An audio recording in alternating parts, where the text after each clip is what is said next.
Thanks so much, Mr. Leader, and to this leadership team, to Abe Hamadeh, one of the most talented new members of Congress. Glad you're participating this morning. It is a busy morning here and a great time in America. We were delighted to host President Trump in the Superdome on Sunday. First time a sitting president has attended a Super Bowl. As you saw when they put his image up on the Jumbotron, the place went crazy. There was a lot of excitement, enthusiasm about President Trump and about, I would say, the House Republicans in Congress. We were cheered on Bourbon Street. There's something happening out there because people feel this great sense of excitement, this anticipation, this energy, because President Trump is delivering on his promises. He's delivering on the agenda, and they know that we are as well. And so a lot of the things that are being done through the executive branch are going to be codified in the House, and we're working methodically to make sure all that is possible. There was a new CBS poll that came out that said 7 in 10 Americans believe President Trump is, doing what he said he would do. And that's promises made, promises kept. So you're going to see that continuing theme and the theme of restoring common sense around here. As I said last week, the Democratic Party is in a completely different place right now. There's no identified leader of the party. They don't have a clear vision. They seem rudderless. In hopes of finding themselves, they've latched onto this new shiny object called the rule of law. Well, we'd like to welcome them to the concept. It would be admirable if they hadn't spent the last 4 years with their heads buried in the sand while Biden literally trampled over the rule of law with no objection. In fact, many Democrats cheered that lawlessness, like when the Biden administration unconstitutionally forced the middle class to pay the student loans of doctors and lawyers, when they illegally mandated that private companies implement vaccine requirements, when they radically rewrote Title IX to undermine women's rights. Those things were actually illegal, and the Democratic Party cheered it. They didn't oppose it at all. President Trump, by contrast, is taking legitimate executive action to root out waste, fraud, and abuse in all these federal programs. That's what the American people demand and deserve. That's what they voted for. They voted for a real analysis and a real change, transformational kind of change in the way the federal government works.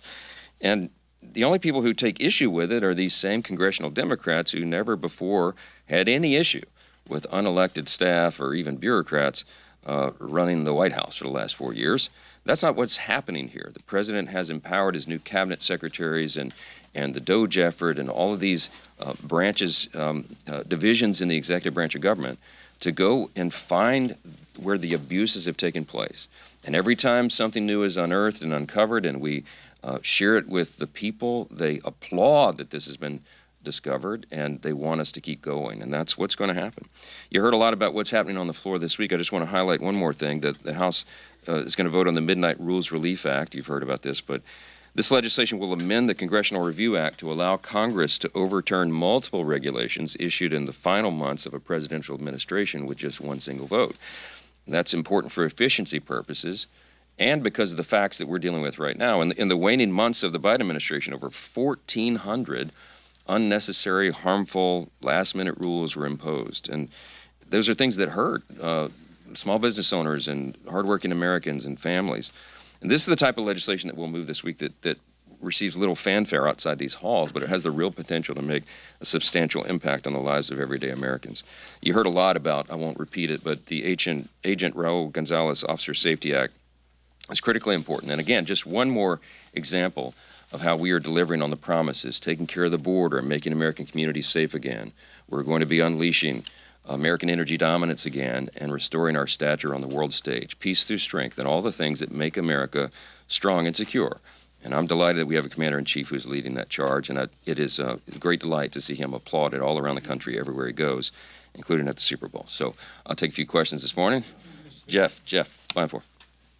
Mr. Speaker, this relates to the budgeting process and your statement that the Democrats had failed to engage in any meaningful conversations over the past few days. I was reading an article that quoted Jim McGovern as saying, well, first of all, you are full of blank, you can fill in the blank, a liar and a total shill for Donald Trump and Elon Musk. I've covered you for more than a decade, dating back to your time in the Louisiana legislature. Never heard anybody say anything like that about you, ever. And I wondered if you had a reaction to that. Bless his heart.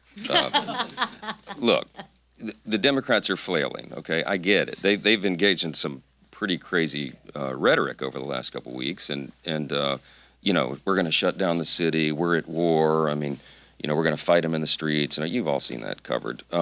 It's because they're kind of in panic mode in the party over there.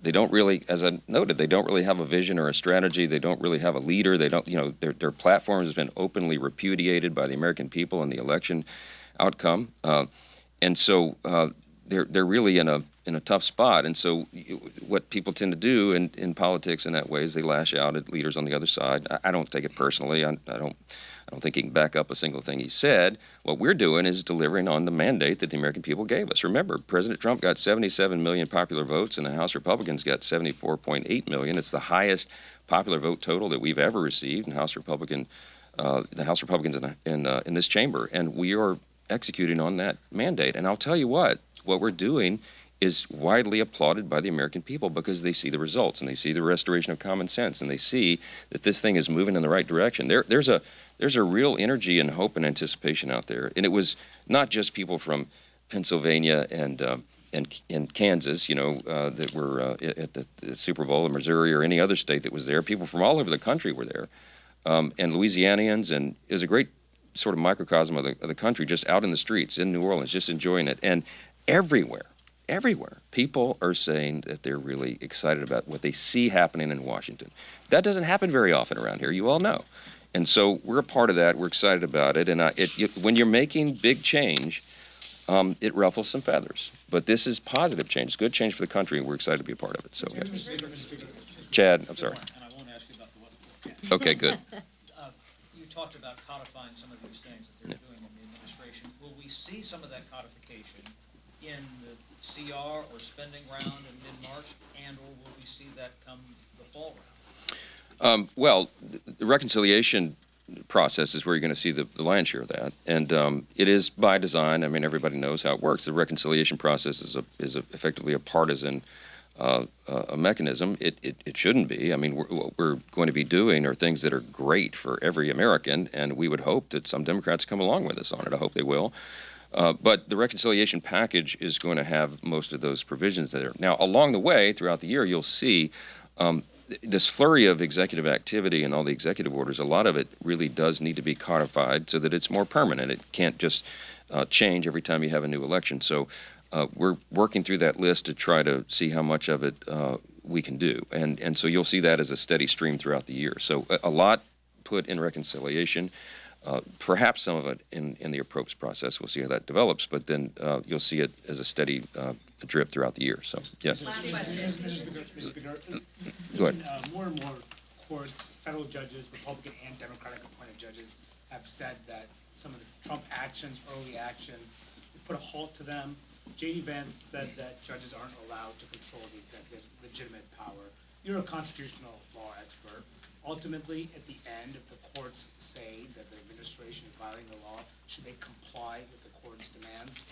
Well, of course, the branches have to respect our constitutional order, but there's a lot of game yet to be played. Those will be appealed. We've got to go through the whole process, and we'll get to the final analysis. In the interim, I will say I agree wholeheartedly with Vice President J.D. Vance, my friend, because he's right. What they're doing in the executive branch, I've been asked so many times, aren't you uncomfortable with this? No, I'm not, because when Congress, for example, appropriates dollars for the executive branch to use, we build in, not only in the spirit of the law, but in the letter of the law, a broad amount of discretion for how that is used. There is a presupposition in America that the commander-in-chief is going to be a good steward of taxpayer dollars, that the commander-in-chief, the president of the United States, is going to command those within his branch of government to do the right thing by the people, to be accountable, to not fund drag shows in Middle Eastern countries or South America, to not waste our taxpayer dollars. And that's what has been uncovered. And that's why we and the people are applauding what's happening right now in the new administration, because they've taken that seriously.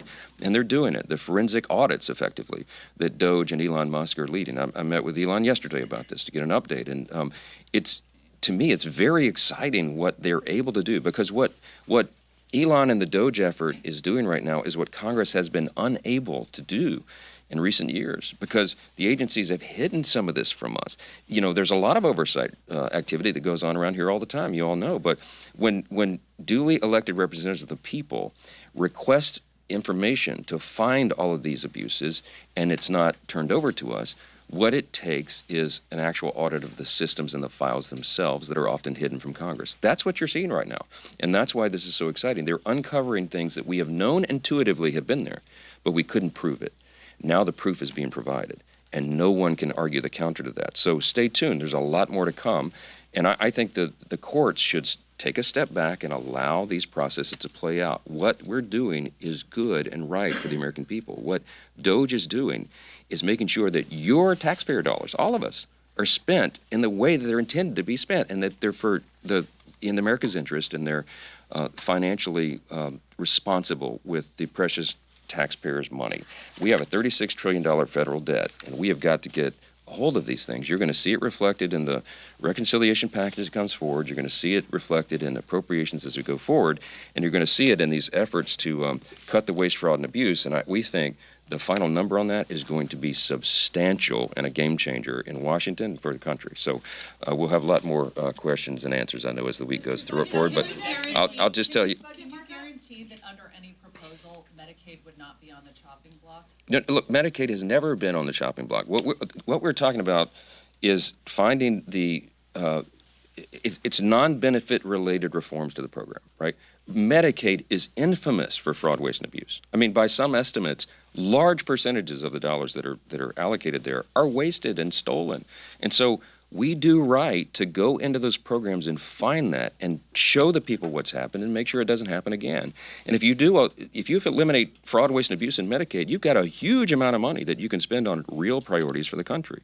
And if you make sure that people who are able-bodied workers, men under the age of 40, for example, who have rolled on to Medicaid and gotten on through the expansion and need to be working, if you add work requirements into Medicaid, it makes sense to people. It's common sense. Little things like that can make a big difference, not only in the budgeting process, but in the morale of the people. Work is good for you. You find dignity in work, and the people that are not doing that, we're going to try to get their attention. So everyone needs to take a deep sigh of relief and understand that we're not going to harm any Americans with this. What we're doing is the right thing by the people, and we're excited to be a part of that. And that's what you're going to see roll out. And on the budget, yes, a markup is going to be scheduled for Thursday. That's the intention. The budget chairman Arrington just spoke to conference and said that we'll be rolling out the details of that probably by tonight. If they notice a markup, they can do it by Thursday, and we are right on the schedule that we need to be on. So stay tuned for more developments. Thank you.